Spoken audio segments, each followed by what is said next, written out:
Bismillahirrahmanirrahim. Assalamualaikum warahmatullahi wabarakatuh. Waalaikumsalam warahmatullahi wabarakatuh. Selamat malam, salam sejahtera buat kita semua. Salam, Om Swastiastu, Namo Buddhaya, salam kebajikan. Yang saya hormati Wakil Bupati Banggai, Bapak Burkanuddin Masulili, yang saat ini lagi cuti. Berdasarkan aturan kami harus cuti berdua dalam rangka kampanye sebagai kandidat calon Bupati 2024-2029. Insya Allah kami akan aktif kembali memimpin daerah ini, mengurus pemerintahan, mengurus pelaksanaan pilkada pada tanggal 24 November sampai dilantiknya bupati yang baru. Yang saya hormati teman-teman anggota DPRD tadi yang sudah diperkenalkan, teman-teman partai koalisi yang saya hormati, ketua tim relawan, sahabat-sahabat saya, para kordes, para aplikator yang setia mencari pundi-pundi suara, tidak kenal siang, tidak kenal malam, tidak kenal hujan, tidak kenal panas. Salam buat semuanya. Yang saya hormati tokoh agama, tokoh masyarakat, tokoh pemuda, tokoh perempuan, lebih khusus om-om saya, tante-tante saya. Karena banyak om saya, tante saya, ada adik ibu saya, ada sepupu ibu saya, pokoknya banyak semuanya. Bapak Ibu hadirin yang berbahagia, masih teringat di dalam ingatan saya dan hangat, saya pernah berkampanye di tahun 2021 di lapangan yang sama. Betul? Ketika saya memulai kampanye pada saat itu, saya tidak mampu berucap dan berkata apa-apa. Yang ada adalah tangisan air mata yang begitu deras. Begitu banyak tisu yang saya pakai untuk apa bahasanya? Melap. Apa? Apa katanya? Ya itulah kira-kira ya. Karena saya tidak bisa berkata apa-apa pada saat itu. Saya hanya bisa menangis, kemudian saya berucap, berkata, berkampanye, kemudian saya menangis lagi, sampai di akhir itu saya terus menangis. Tangisan saya dulu itu apa? Karena dulu saya merasa ikhlas untuk kembali ke kampung halaman saya, menjadi kandidat bupati. Tapi pada saat itu, ketika saya masuk di daerah saya sendiri, yang saya lahir besar di sini, begitu juga ada orang tua saya lahir dan besar di sini, tetapi tidak semua orang bisa menyambut saya dengan baik. Tetapi begitu cercaan makian yang disampaikan kepada saya, bahkan saya berkampanye pun itu ditolak di mana-mana. Bahkan pernah saya mengangkat yang namanya tenda ini sampai 4 kali. Ada satu desa saya mengangkat tenda ini sampai 4 kali. Ya, pindah sini, pindah sana, pindah sini. Ya, terakhir saya bilang pindahkan tenda saya itu di kuburan. Saya melihat mereka mau pindahkan kemana lagi. Dipindahkan ke kuburan, tapi karena antusias masyarakat, alhamdulillah, walaupun di pinggir kuburan masyarakat masih datang, masih banyak datang untuk mendengarkan kampanye saya. Ya. Hari ini saya tidak akan datang menangis. Tidak akan ada setetes air mata pun yang akan saya alirkan pada malam hari ini. Tetapi saya ingin bergembira dengan Bapak Ibu semuanya, karena ternyata pengabdian saya bersama Pak Burkanuddin Masulili membuahkan hasil yang begitu baik untuk Kabupaten Banggai. Setuju? Selanjutnya, alhamdulillah, saya ingin memberikan kabar gembira buat saudara-saudara saya yang ada di Kecamatan Kintom dan Batui.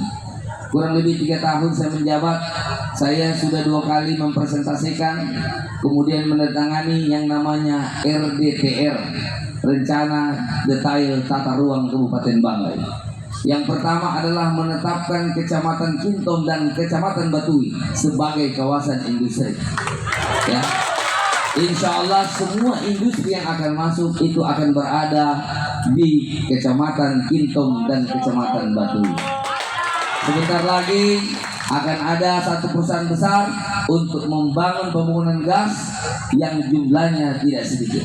Insya Allah saya akan sampaikan nanti. Ya. Kemudian yang kedua, RPTR yang kedua adalah merancang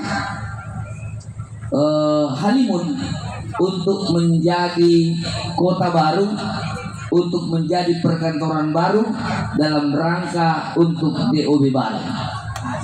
Di mana-mana saya berkampanye saya belum pernah sampaikan ini. Baru kali ini saya sampaikan. Kenapa? Karena saya tidak ingin meneteskan air mata pada malam hari. Saya ingin bergembira kepada Bapak Ibu semuanya. Ya. Alhamdulillah saat ini masih terjadi sekitar 3-4 tahun yang lalu. Masih banyak orang yang mencaci maki saya, menghina saya, menjelekkan saya. Ya, walaupun mereka tidak menyadari bahwa itu yang mereka lakukan adalah pembunuhan karakter kepada Amiruddin dan Pak Burhanuddin.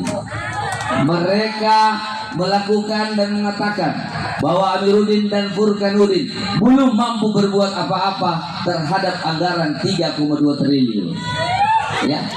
Mereka kemudian mencari jalan di desa-desa, mana di hutan-hutan yang belum diaspal, kemudian difoto, diupload, kemudian dibilang Amiruddin belum berbuat apa-apa dengan dana yang sebesar itu.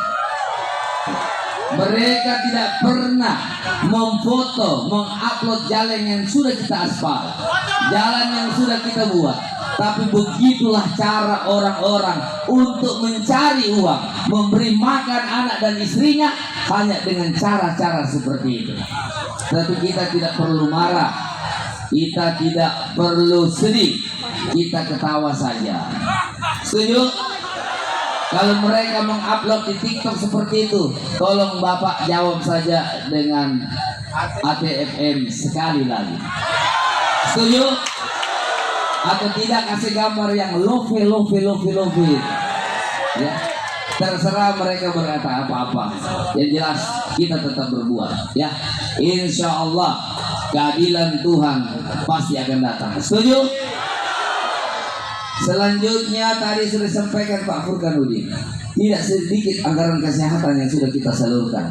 Ada orang yang telah membuat, insya Allah kalau jadi kita akan memberikan yang namanya pakaian sekolah. Kami sudah memberikan Bapak Ibu kurang lebih 2.845 anak sekolah yang sudah kita bagikan sejak tahun 2022 sampai dengan saat ini. Anggaran pendidikan telah kita kurangkan kurang lebih 235 miliar. Semuanya sudah kita torehkan untuk Kabupaten Banggai.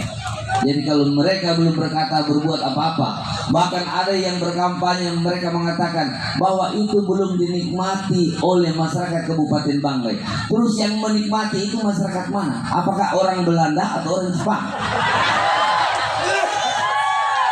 Betul tidak? Dan berdasarkan data imigrasi, ya orang masuk di sini sangat sedikit. Tidak ada orang Jepang dan orang Belanda yang tinggal di sini menikmati pembangunan kita.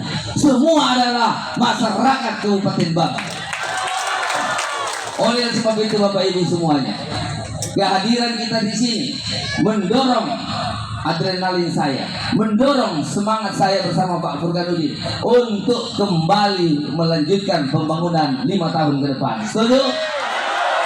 Oleh sebab itu tidak akan ada arti Bapak Ibu datang ke sini memberikan semangat, memberikan dorongan, meluangkan waktu kalau nanti pada tanggal 27 November Bapak tidak mencoblos nomor 1. Betul? Oleh sebab itu saya ingin mengajak kita semuanya, sesungguhnya ketika pada tanggal 27 November nanti Bapak Ibu datang ke TPS mencoblos nomor 1, bukan kemenangan buat Amiruddin dan Burhanuddin, tetapi itu kemenangan adalah untuk masyarakat Kabupaten Banggai. Insya Allah Bapak Ibu dengar, ketika Bapak Ibu mencoblos nomor 1, memenangkan Amiruddin dan Burhanuddin, kalau Amiruddin dan Burhanuddin memberikan kepercayaan itu, memegang kepercayaan itu, kemudian membangun daerah itu dinikmati oleh seluruh masyarakat, Kenikmatan itu tidak hanya dinikmati oleh Amiruddin dan Burhanuddin, tetapi akan menjadi amal jariah dari Bapak Ibu semua. Perlu Bapak ingat semua bahwa masih ada namanya kehidupan setelah mati. Ketika kita mati, kita tidak akan pernah membawa apa-apa. Kita tidak bawa motor yang saya naiki tadi. Kita tidak bawa ini namanya rompi. Yang kita bawa hanya kain putih saja. Yang akan kita pertanggungjawabkan nanti adalah amal perbuatan kita. Dan yang akan menemani kita di alam barzakh adalah amal kebaikan kita. Mudah-mudahan ketika Bapak Ibu mencoblos, kami akan bertanggungjawabkan kepercayaan yang Bapak Ibu berikan, sehingga ini akan menjadi ladang amal jariah buat kita semua. Setuju? Oleh dan sebab itu, kegembiraan tadi kita bisa ketawa, kita bisa tersenyum, kita bisa menyanyi bersama-sama. Jangan jadikan senyuman tadi, kegembiraan tadi menjadi tangisan pada tanggal 27 November. Ya. Nanti akan menjadi suatu kesedihan. Nanti kalau sudah kita kalah baru kita bilang, aduh kita tidak begini, aduh kita tidak begitu. Sudah percuma Bapak Ibu semuanya. Ya, satu suara pun kalau kalah tetap kalah. Ya, oleh sebab itu jangan sia-siakan satu pun suara. Kalau itu adalah kemenangan, insya itu adalah kemenangan. Mudah-mudahan kegembiraan kita ini akan kita laksanakan lagi pada tanggal 27 November, tepatnya jam 5. Insya Allah sudah ada kabar gembira buat kita semuanya. Mudah-mudahan kegembiraan malam kita ini akan berlanjut pada tanggal 27 November. Setuju? Oleh sebab itu saya ingin mengajak kita semua pada tanggal 27 November nanti untuk mencoblos damai. Baik, terima kasih. Sebelum saya akhiri, saya ingin mengucapkan terima kasih kepada Bapak Ibu semua yang telah meluangkan waktunya untuk hadir bersama-sama kita pada malam hari ini.